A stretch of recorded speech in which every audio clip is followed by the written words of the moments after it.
दोस्तों आज की कहानी है क्या सचमुच आत्मा होती है।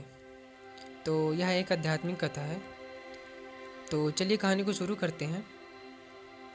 प्रातःकाल का समय था। गुरुकुल में हर दिन की भांति गुरुजी अपने शिष्यों को शिक्षा दे रहे थे।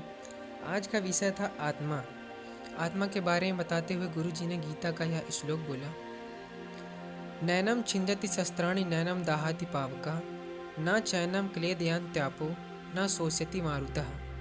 अर्थात आत्मा को न शस्त्र छेद सकता है, न अग्नि जला सकती है, न जल उसे गला सकता है और न हवा उसे सुखा सकती है। इस आत्मा का कभी भी विनाश नहीं हो सकता है, यह अविनाशी है। यह सुनकर एक शिष्य को जिज्ञासा हुई। वह बोला, किंतु गुरुवर यह कैसे संभव है? यदि आत्मा का अस्तित्व है, वो अविनाशी है, तो भला वो इस नाशवान शरीर में कैसे वास करती है और वो हमें दिखाई क्यों नहीं देती? क्या सचमुच आत्मा होती है? गुरुजी ने मुस्कुराए और बोले, पुत्र आज तुम रसोई घर से एक कटोरा दूध ले लेना और उसे सुरक्षित अपने कमरे में रख देना और कल इसी समय वह कटोरा लेकर यहाँ उपस्थित हो जाना। अगले दिन शिष्य कटोरा लेकर उपस्थित हो गया। गुरुजी ने पूछा, क्या दूध आज भी पीने योग्य है? शिष्य बोला, नहीं गुरुजी, यह तो कल रात ही फट गया था। लेकिन इसका मेरे प्रश्न से क्या लेना देना? गुरुजी शिष्य की बात काटते हुए बोले, आज भी तुम रसोई में जाना और एक कटोरा दही ले लाना और कल इसी समय कटोरा लेकर यहाँ उपस्थित हो जाना। अगले दिन शिष्य सही समय पर उपस्थित हो गया। गुरुजी ने पूछा, क्या दही आज भी उपभोग हेतु ठीक है? शिष्य बोला, जी हाँ गुरुजी, ये अभी भी ठीक है। अच्छा ठीक है, कल तुम फिर इसे लेकर यहाँ आना, गुरुजी ने आदेश दिया।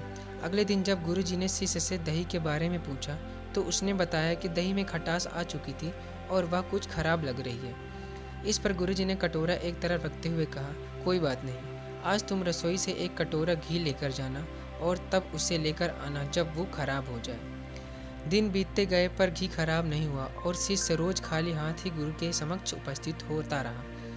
फिर एक दिन शिष्य से रहा नहीं गया और उसने पूछ लिया, गुरुवर, मैंने बहुत दिनों पहले आपसे प्रश्न किया था, यदि आत्मा का अस्तित्व है, वो अविनाशी है, तो भला वो इस नाशवान शरीर में कैसे वास करती है और वह हमें दिखाई क्यों नहीं देती? क्या सचमुच आत्मा होती है? पर उसका उत्तर देने के बजाय आपने मुझे दूध दही घी में उलझा दिया। क्या आपके पास इसका कोई उत्तर नहीं है? इस बार गुरुजी ने गंभीर होते हुए बोला, वत्स, मैं ये सब तुम्हारे प्रश्न का उत्तर देने के लिए ही तो कर रहा था। देखो, दूध दही और घी सब दूध का ही हिस्सा है, लेकिन दूध एक दिन में खराब हो जाता है, दही 2-3 दिन में, लेकिन शुद्ध घी कभी खराब नहीं होता। इस प्रकार आत्मा इस नाशवान शरीर में होते हुए भी ऐसी है कि उसे कभी नष्ट नहीं किया जा सकता। ठीक है गुरुजी, मान लिया, आत्मा अविनाशी है, लेकिन हमें घी तो दिखाई देता है पर आत्मा नहीं दिखती। शिष्य, गुरुजी बोले, घी अपने आप ही तो नहीं दिखता ना, पहले दूध में जामन डालकर दही में बदलना पड़ता है, फिर दही को मथ कर उसे मक्खन में बदलना जाता है, फिर कहीं जाकर जब मक्खन को सही तापमान पर घंटों पिघलाया जाता है तब जाकर घी बनता है।